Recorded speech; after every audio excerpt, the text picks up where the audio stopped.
In setting the scene for understanding England's defense against the Spanish Armada, a look at the geopolitical and historical context is essential.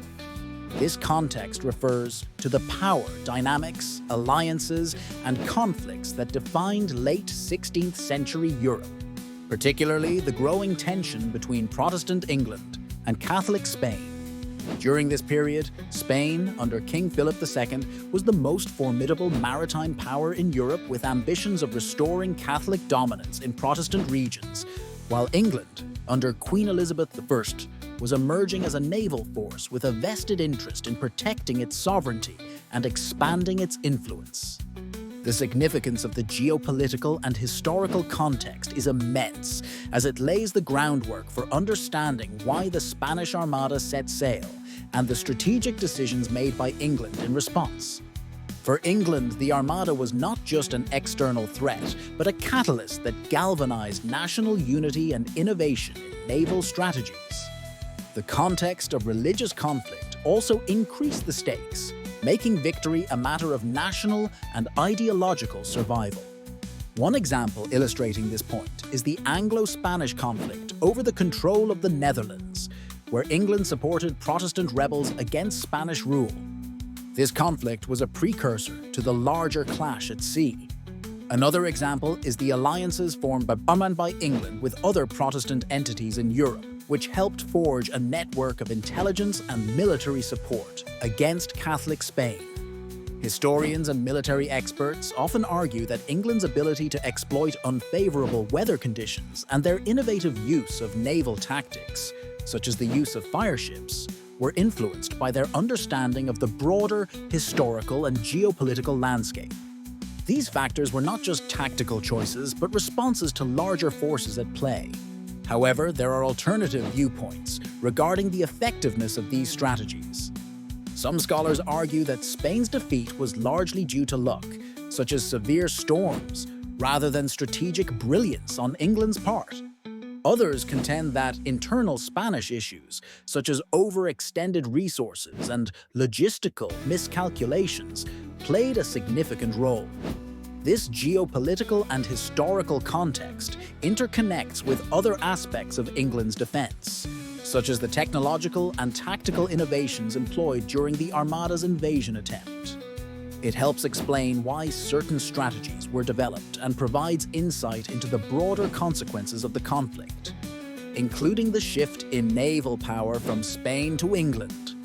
Understanding this context enriches our appreciation of the nuanced strategic interplay that defined this pivotal moment in history. Naval innovations and tactical strategies played a crucial role in England's defense against the Spanish Armada, fundamentally altering the balance of power at sea during this pivotal conflict in 1588. This concept involves the groundbreaking changes in ship design, armament, and combat tactics that gave the English fleet a competitive edge over the Spanish forces. Understanding these innovations is vital, as they not only illustrate England's technological and strategic advancements, but also highlight their adaptability in the face of existential threats. The significance of these naval innovations is profound, as they enabled England to effectively counter the formidable Spanish Armada, which was considered the most powerful naval fleet of its time. By employing faster, more maneuverable ships equipped with long-range cannons, the English were able to implement hit-and-run tactics, rather than engaging in the traditional close-quarter combat favored by their adversaries. This strategic shift disrupted the Spanish formation, preventing them from deploying their armies on English soil. One notable example of these innovations was the introduction of the English galleon, a sleeker, lower-profile vessel optimized for speed and agility. Unlike the larger, more cumbersome Spanish galleons, the English ships could swiftly outmaneuver the Armada, enabling more effective use of their artillery. Another example is the adoption of advanced artillery, including the muzzle-loading cannon, which allowed for quicker reload times and greater accuracy, thus enhancing the ship's offensive capabilities. Supporters of these innovations argue that they epitomize the effectiveness of strategic foresight and technological advancement in military success. Historically, these strategies have been praised for their role in ensuring England's sovereignty and contributing to the eventual decline of Spanish naval dominance. However, these innovations were not without challenges and controversies. Critics have pointed out that these advancements were resource-intensive, requiring significant investment and national resources at a time when England was under considerable economic strain.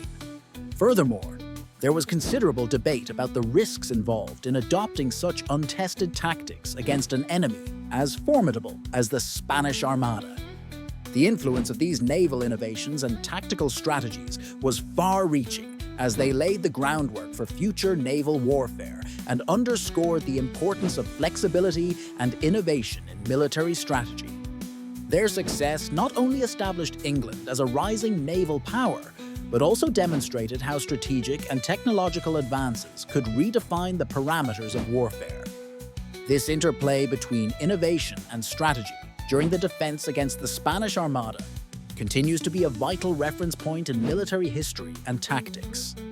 The leadership and key figures in the English defense against the Spanish Armada were instrumental in orchestrating one of the most significant naval triumphs in history.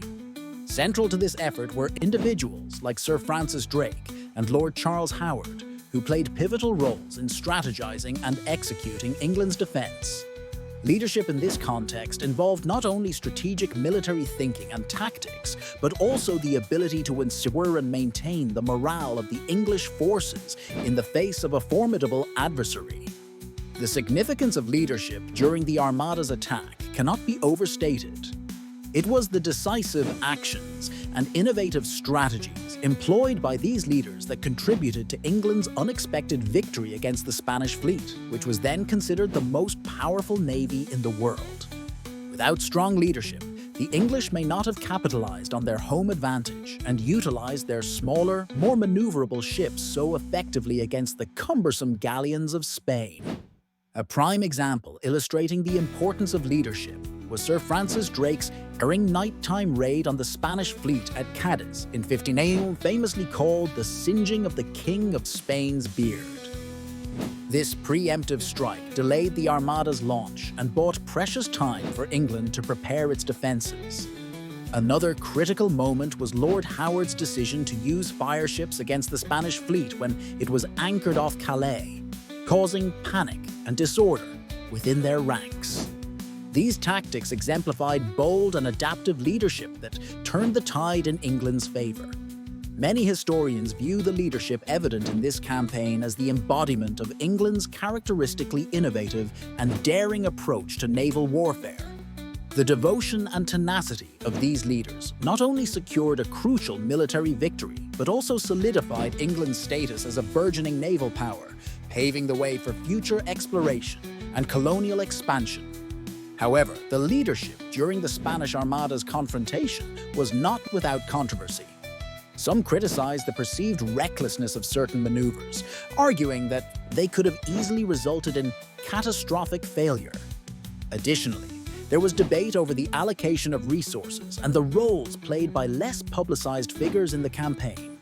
Leadership in the defense against the Spanish Armada directly influenced other aspects of the campaign, such as strategy, naval tactics, and the utilization of intelligence and espionage. By setting a precedent for flexibility and innovation in wartime, it allowed England to develop a distinct naval doctrine that would influence its global dominance in the centuries to follow. In sum, the leadership and key figures factor was not only central to the victory over the Spanish Armada, but also to the future trajectory of English naval warfare. The concept of intelligence and espionage networks refers to the organized effort to gather, analyze, and use information regarding the plans and movements of adversaries. In the context of England's defense against the Spanish Armada in 1588, these networks played a pivotal role in shaping strategic decisions. The significance of these intelligence efforts lies in their ability to provide critical insights into Spanish intentions, enabling England to prepare and respond effectively to the looming threat. One of the most notable examples of this espionage network was the work of Sir Francis Walsingham, Queen Elizabeth I's principal secretary and spy master. Walsingham established an extensive network of spies and informants across Europe. These operatives infiltrated Spanish courts and relayed invaluable information back to England, such as the Armada's intended route and invasion plans. This intelligence allowed the English Navy to anticipate and counter Spanish strategies, proving crucial to their ultimate success. Another key example is the interception and decryption of Spanish communications. English codebreakers skillfully decoded messages about Spanish logistical arrangements and timelines. The ability to read enemy dispatches gave England an unparalleled strategic advantage, allowing them to adapt their tactics based on the most current intelligence. This foreknowledge contributed significantly to the English victory, as they could position their smaller, more maneuverable fleet to exploit weaknesses in the Armada's formation. Opinions supporting intelligence and espionage highlight their ethical necessity during wartime. Advocates argue that the salvation of a nation justifies clandestine methods, especially when facing a vastly superior foe like Spain. Intelligence efforts enabled England to punch above its weight, showcasing the power of information over sheer military might. However, espionage was not without controversy. The ethical implications of espionage have always sparked debate, with critics questioning the morality of deception and subterfuge. Additionally, the reliance on human intelligence posed challenges, such as the risk of double agents and misinformation. Securing reliable information required navigating a landscape rife with potential for betrayal and error. The intelligence and espionage networks seamlessly intertwined with other defensive strategies, such as naval tactics and home front preparations. Access to timely and accurate intelligence was a force multiplier, informing decisions about ship placement, engagement timing, and resource allocation. It reinforced England's broader defensive approaches by ensuring that each move was backed by the latest intelligence, thus maximizing its efficacy. In conclusion, intelligence and espionage were integral to England's defense against the Spanish Armada. These networks not only provided a strategic advantage, but also underscored the evolving nature of warfare, where information and anticipation proved as decisive as fleets and armaments.